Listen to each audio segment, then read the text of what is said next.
Anita Favors Thompson, who's been the city manager for 15 years.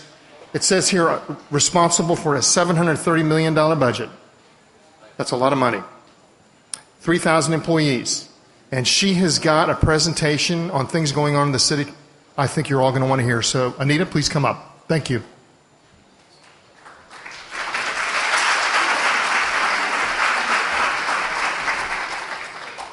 They didn't even let me say hello, so I have an intro and then I got to go. Go. Gain Street. Gain Street is a project to revitalize a key connector between our two universities. Check out the photos of our block party after phase one. Lush landscaping, great gathering points, beautiful roadway, consistent with the old adage, if you build it, they will come. We're seeing that already. We're seeing the fruits of our labor on Gain Street. Oh, I get to breathe. Recall the late night library and Bill's bookstore on Gain Street and envision what will be built on those sites. 3 projects represent an investment of over $60 million. They will bring nearly 500,000 square feet of residential and 88,000 square feet of retail space. Work begins early next year and with the completion of summer 2014.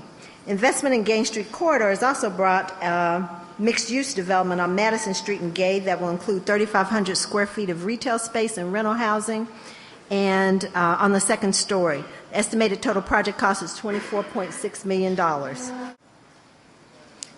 You've all heard about the outstanding College Town development at the corner of Madison and Woodward Streets. Construction is already underway, representing a $23 million partnership between the city, CRA, Seminole Boosters, and FSU, 44,000 square feet worth of retail, 77 residential units, include shopping, food, fun. CRA is providing $2.3 million for sidewalks. Remember the old city utility payment site on Madison and Railroad near the Civic Center. It's amazing to think that a residential project could be built on that site. Where is the parking? Actually in the middle of the development. 283 units of housing, $21.4 million project. Cascades Park started with the city-led remediation and followed with Blueprint's development of a premier park. $20 million. It opens next year. Features ranging from an interactive water fountain, Smoky Hollow Plaza, pedestrian bridges, and Centennial Field commemorative plaza. Extending FAMU Way enhances transportation options and beautifies the city's south side. A gorgeous roadway similar to the Blairstone project. We work closely with FAMU and the residents to maintain strong support. Includes Capitol Cascades Trail, linear park, bike lanes, meandering sidewalks, and on-street parking. Franklin Boulevard is a great example of the city and residents working together to quickly reach consensus on how to capitalize on federal funding to improve a long-term flooding project, create a beautiful gateway to Cascades Park. Creating a sense of place is a major city commission priority. You recognize these 3 areas. Midtown is already in progress.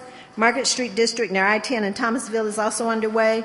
The photo above shows the type of stormwater pond transformation envisioned in the area between Premier Health and McDonald's. Also, the photo at right is South Adams Street project showing a new Palmer and Monroe intersection.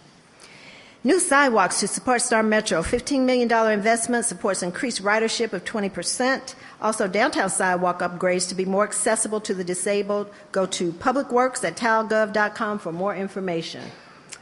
And speaking of sidewalks, the next project is going to be truly stunning and memorable. It's a joint project between the city and the FSU Master Craftsman Studio to create sidewalks that commemorate the civil rights movement and bus boycott in Tallahassee. They'll be installed on Monroe and Jefferson Street near the old McCrory store. Development is also taking place at the Tallahassee Regional Airport. This is the Compass Point flight line development, which will be a campus-like aviation business development, including a new Honda Jet facility. Photos show a new flight line hangar in the center and a proposed future signature hotel that's depicted on the right side of the drawings.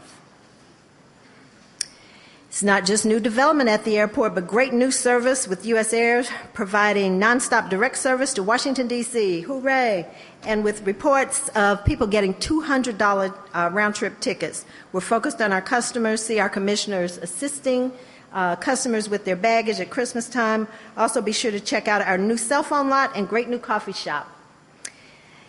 May not be very sexy to talk about sewage treatment. However, we're committed to a $230 million project to enhance our system to advanced wastewater treatment level.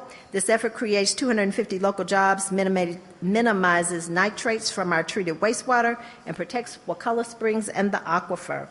We are looking up. Residential housing and commercial permitting activities are both trending upward from last year, a good sign for the economy. We're addressing the fine balance between protecting our environment and promoting new development. 92% of our customers are indicating satisfaction with this service. Our permits are being completed on time. An example of how well fast tracking has worked is the Red Hill Surgical Center. It's a project qualified for tax discounts because it brought in 43 new jobs. The Commission has fast-tracked city projects to help create jobs during the economic downturn. They also implemented a local vendor preference policy so that our tax dollars stay in our community. Investment is also taking place in our neighborhoods. This is a 5,000 square foot community center being built in the Providence community off of Lake Bradford. It represents a partnership of a number of entities and the CRA, provides after school programs, computer access for adults, and social services. Chelsea Apartments is now Homefront Apartments. They're single apartments for homeless veterans. We have purchased that property and renovated it with federal neighborhood stabilization funds. What could be more appropriate than recognizing the service of American veterans? Our commitment to our community really starts with our kids, and some of the most vulnerable are our teens. A partnership with the county, schools, and state commenced the Teen Center. This summer we'll also be doing our Splash and Jam projects to keep kids busy and safe while they are having fun. And last but not least, we're extremely proud of Tallahassee's leadership role as a sustainable community, from the new focus on community gardens to the major feature in yesterday's newspaper on idle-free programs and the use of batteries to power police car amenities. We are saving thousands of dollars in fuel.